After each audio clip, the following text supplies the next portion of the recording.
मुल्क में अक़लियतों का तहफ़्फ़ुज़ यकीनी बनाया जाएगा। क़तामत पसंद रुझानात की हौसला शिकनी की जाएगी। अक्सरियत का काम अक़लियत का तहफ़्फ़ुज़ करना है। रियासत अक़लियतों को नुकसान पहुँचाने वाले अनासिर के साथ नहीं। निगरान वज़ीर आज़म अनवारुल हक काकड़ का वफाकी काबीना से खिताब, कहा कानून की हुक्मरानी पर कोई समझौता नहीं होगा। रूल ऑफ लॉ से ही कानून की हुक्मरानी कायम होगी। 9 मई के वाक़यात की सिर्फ मजम्मत ही नहीं करनी, हमें यकीनी बनाना है कि मुलव्विस तमाम अफराद के खिलाफ कानून के मुताबिक कार्रवाई हो। मजीद कहा कि मुल्की और गैर मुल्की सतह पर किए गए वादों को पूरा करेंगे। पाकिस्तान ज़रई और कुदरती वसाइल से मालामाल मुल्क है। मुकर्ररा मुद्दत में तरक्की की बुनियाद रखने की कोशिश करेंगे। जड़ांवाला में बहुत बड़ा हादसा हुआ। दीन इस्लाम में कहीं नहीं कि गैर मुस्लिमों के घर जला दिए जाएं। जिनके खौफ से बच्चे खेतों में पनाह लेने पर मजबूर हो जाएं, वो इस्लाम के मानने वाले नहीं हो सकते। चेयरमैन पाकिस्तान उलमा काउंसिल हाफिज ताहिर अशरफी का खिताब, कहते हैं तौहीन मजहब पर अदालत जाना चाहिए, किसी को इजाजत नहीं कि कानून हाथ में ले। इस वाक़े से आलमी सतह पर हमारा मुकदमा कमजोर हुआ है। मसीही बरादरी से तमाम पाकिस्तानियों की तरफ से मुआफ़ी मांगता हूँ। चीफ जस्टिस से मुतालिबा करता हूँ कि इसी चर्च में अदालत लगाएं और तेज तरीन ट्रायल करें। नैब तरमीम केस में जस्टिस मंसूर अली शाह की फुल कोर्ट की तजवीज़। जस्टिस मंसूर अली शाह ने रिमार्क्स दिए कि अभी तक प्रैक्टिस एंड प्रोसीजर एक्ट का फैसला नहीं हुआ। Supreme court practice and procedure act के आने के बाद केस फुल कोर्ट को सुनना चाहिए। चीफ जस्टिस ने रिमार्क्स दिए, ये केस 2022 से ज़ेर इल्तवा है, ज़रूरी नहीं केस के मेरिट्स पर फैसला दे। नैब तरमीम के खिलाफ दायर की गई दरख्वास्त के काबिल समात होने पर भी फैसला दे सकते हैं। मैं अगले महीने रिटायर हो रहा हूँ, मुझे इस मुकदमे का फैसला करना है।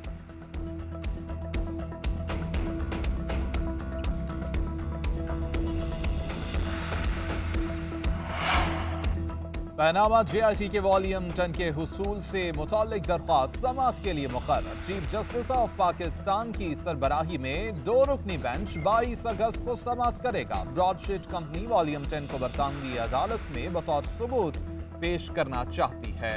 अटॉर्नी जनरल समेत दीगर फरीकैन को नोटिस जारी। मरियम नवाज की जमानत मनसूखी की दरख्वास्त भी 22 अगस्त को समाअत के लिए मुकर्रर। नैब ने शमीम शुगर मिल्स केस में दरख्वास्त दायर कर रखी है। आमदन से ज्यादा असासों के केस में राना सनाउल्लाह की जमानत मनसूखी की दरख्वास्त मुकर्रर। समाअत 23 अगस्त को की जाएगी।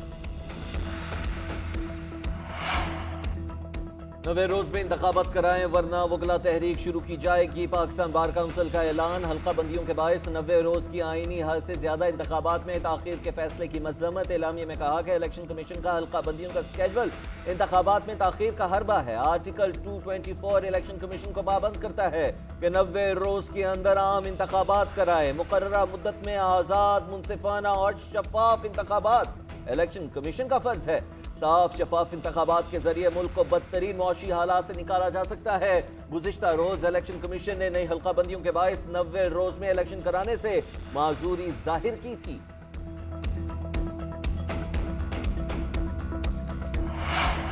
हल्का बंदियों के अमल में कोई रुकावट नहीं। आइन के मुताबिक 90 रोज के अंदर इंतखाबात कराए जाएं। पीपल्स पार्टी रहनुमा शाजिया मरी का मुतालबा, कहती हैं आइन पर अमल करना होगा। 90 रोज में आम इंतखाबात लाजमी है।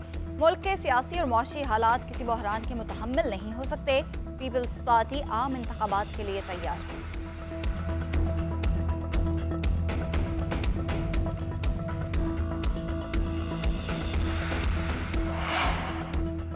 निगरान वज़ीर आला बलोचिस्तान के लिए अली मर्दान डोमकी के नाम पर इत्तेफाक। पार्लिमानी कमेटी का अली मर्दान डोमकी के नाम पर इत्तेफाक हुआ। रात गए पार्लिमानी कमेटी का दूसरा हंगामी इजलास तलब किया गया।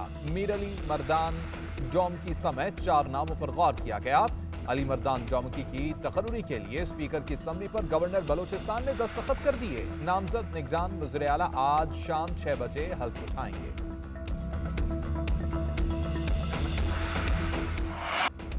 जज की अहलिया रोजाना तशद्दुद करती, मुझे डंडों, लोहे के सलाखों और दीगर चीजों से मारती।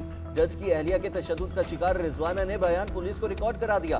बताया गुस्से में आकर सोमिया आसिम लातों से मारती, बाल पकड़कर सर दीवार से दे मारती। कई रोज भूखा रखकर कमरे में बंद कर देती। माँ बाप से मिलने की इजाजत नहीं थी। टेलीफोन पर बात कराते मगर जज की अहलिया साथ ही होती। तशद्दुद से मुतालिक बताने से रोकते और धमकाते थे। कभी जख्मों की मरहम पट्टी नहीं कराई गई।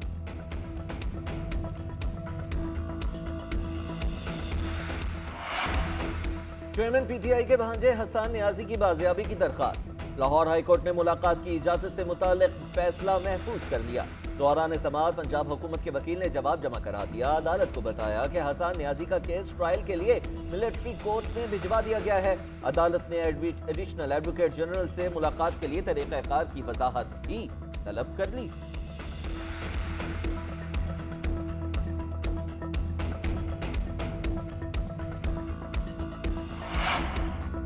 सरकारी इदारों का काम आवाम की खिदमत है, हाउसिंग सोसाइटीज चलाना नहीं। आईबी भी बज़ाहिर जमीनों पर कब्जों में मुलव्विस है। आईबी की हाउसिंग सोसाइटी होगी तो उससे मुकाबला कौन करेगा? सुप्रीम कोर्ट के हाउसिंग सोसाइटीज के फॉरेंसिक ऑडिट केस में रिमार्क्स। कहा कि सरकारी इदारों की हाउसिंग सोसाइटीज का मामला हमारे सामने नहीं, इस पर अलग से खुद नोटिस हो सकता है। बेहतर होगा कि हमारे सामने कोई दरख्वास्त आ जाए, हम खुद नोटिस लेने में मोहतात हैं, क्योंकि इस खुद नोटिस का मकसद अवामी मफाद का तहफ़्फ़ुज़ है। FIA केस प्राइवेट बिजनेस में अपना नाम इस्तेमाल कर सकता है, क्या ये मफादात का टकराव नहीं? अदालत ने समाअत गैर मुअय्यना मुद्दत तक के लिए मुलतवी कर दी। रुपए के मुकाबले में डॉलर तगड़ा। इंटरबैंक में डॉलर की कीमत में 83 पैसे का इजाफा। डॉलर 295 रुपए 75 पैसे का हो गया। ओपन मार्केट में डॉलर की कीमत 1 रुपया बढ़ गई, 302 रुपए में फरोख्त जारी। स्टॉक मार्केट में मुस्बत रुझान। इंडेक्स में 210 पॉइंट्स का इजाफा 48,500 की सतह पर पहुंच गया।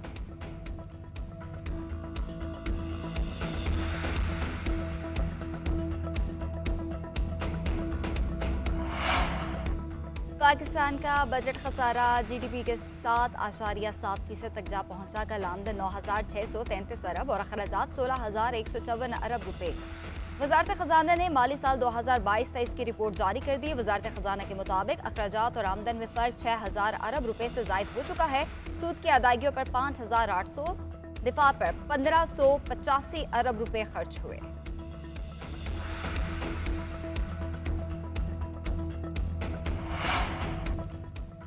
पाकिस्तान में ज़ियाबतीस के मरीजों की तादाद में होशरुबा इजाफा। 2 माह के दौरान पाकिस्तान ज़ियाबतीस की दर्जाबंदी में 3रे नंबर पर आ गया। वर्ल्ड ऑफ स्टैटिस्टिक्स की रिपोर्ट के मुताबिक पाकिस्तान का पहला नंबर है।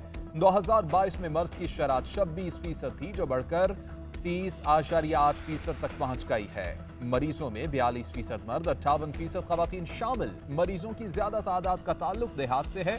देही इलाकों में ज़ियाबतीस की शरह 15 और शहरी इलाकों में 1.6% रिकॉर्ड की गई। पाक भारत मैच का जुनून। एशिया कप में VIP टिकट चंद घंटे में फरोख्त। ऑनलाइन वेबसाइट पर VIP टिकट्स की कीमत 88,000 और लोअर VIP टिकट 36,500 में पेश किए गए। महंगे स्टैंड की तमाम टिकट्स बिक गईं। जनरल स्टैंड के चंद 100 टिकट्स वेबसाइट पर दस्तयाब हैं। एशिया कप में पाक भारत मैच 2 सितंबर को श्रीलंका में शेड्यूल है।